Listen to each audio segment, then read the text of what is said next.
Hello everyone, आपका हमारे YouTube channel पर स्वागत है। तो आज इस वीडियो में हम आपका जो सब्जेक्ट है cultural transformation in early modern Europe second, इसका यूनिट 2 का टॉपिक करेंगे। विलियम शेक्सपियर के बारे में पढ़ेंगे इसमें हम कि विलियम शेक्सपियर जो थे वो क्यों प्रसिद्ध हुए, कौन कौन सी उन्होंने रचनाएं की। तो अगर हम विलियम शेक्सपियर की बात करें तो आप जानते होंगे वो एक अंग्रेज़ी कवि थे, ठीक है। मतलब कि वो इंग्लिश लैंग्वेज में लिखा करते थे एंड उनके जो नाटक थे वो बहुत ही ज़्यादा पॉपुलर हुए। मेनली वो नाटक ही लिखते थे, ठीक है। उन्होंने जो ज़्यादातर रचनाएं की वो नाटक की है। तो विलियम शेक्सपियर के बारे में भी ज़रूर क्वेश्चन आता है एग्ज़ाम में, या तो शॉर्ट नोट में या फिर लॉन्ग टाइप क्वेश्चन में। तो ये काफ़ी इंपॉर्टेंट है, तो आप वीडियो को कंप्लीट देखिएगा। साथ ही अगर आपने अब तक चैनल को सब्सक्राइब नहीं किया है तो कर लीजिए, ताकि हमारी हर वीडियो की अपडेट आपको टाइम से मिलती रहे। तो देखिए, विलियम शेक्सपियर की अगर हम बात करें तो 23 अप्रैल 1564 में उनका जन्म हुआ था। 1616 तक वो जीवित रहे, ठीक है। अंग्रेज़ी के कवि थे वो, काव्यात्मकता के विद्वान उनको माना जाता था। मतलब कि उन्होंने कविताएं भी लिखी हैं, लेकिन वो ज़्यादा प्रसिद्ध अपने नाटक की वजह से हुए। उनको नाटककार के रूप में ज़्यादा मान्यता मिली, ठीक है। वो एक अभिनेता भी माने जाते हैं। उन्होंने जितने भी नाटक लिखे वो इतने ज़्यादा प्रसिद्ध हुए कि उनका अलग अलग भाषाओं में भी अनुवादन किया गया अलग अलग लोगों के द्वारा, ठीक है। उनकी रचनाएं ना सिर्फ अंग्रेज़ी में विख्यात हुई, अंग्रेज़ों में विख्यात हुई, बल्कि जो दूसरे स्टेट्स के, दूसरे कंट्रीज़ के जो लोग थे, दूसरे देश के जो लोग थे, उन्होंने भी उनकी रचनाओं को पढ़ा एंड उनकी रचनाओं को महसूस किया, समझा, ठीक है।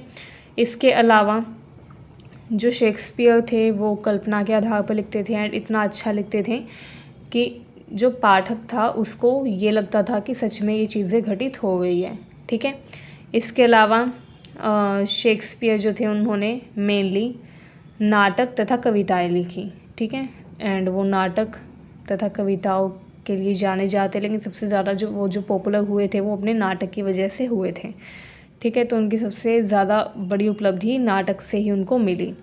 इसके अलावा शेक्सपियर जो थे वो काफ़ी अच्छा नाटक लिखते थे। साहित्य के क्षेत्र में उनके जो नाटक है वो काफ़ी ज़्यादा विख्यात हुए, ठीक है।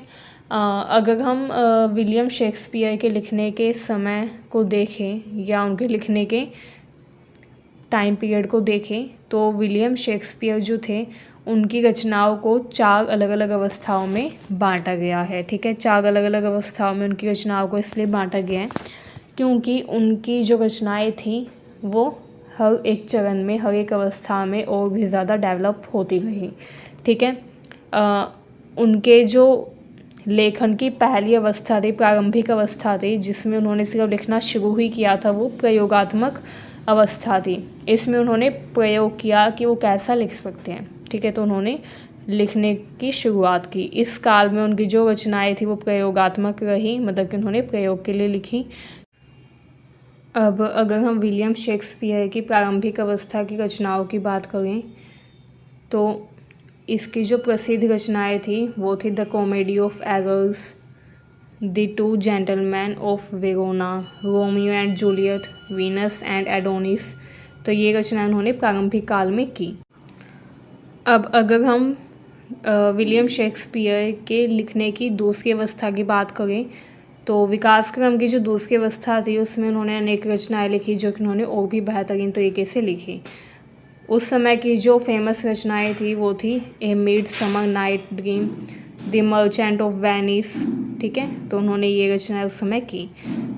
इसके अलावा as you like it, twelfth night, ये रचनाएं भी उन्होंने अपने लेखन के द्वितीय काल में की थी, दूसरी अवस्था में की थी। तीसरी अवस्था की जो उनकी प्रसिद्ध रचनाएं थी वो क्या क्या थी।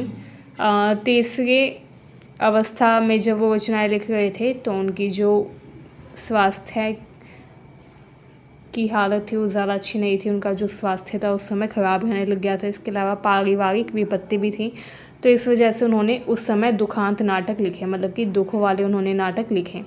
तो उस समय जो उन्होंने फेमस रचनाएं लिखी थी वो थी Hamlet, Othello, King Lear, Macbeth, ठीक है, जूलियस सीजर।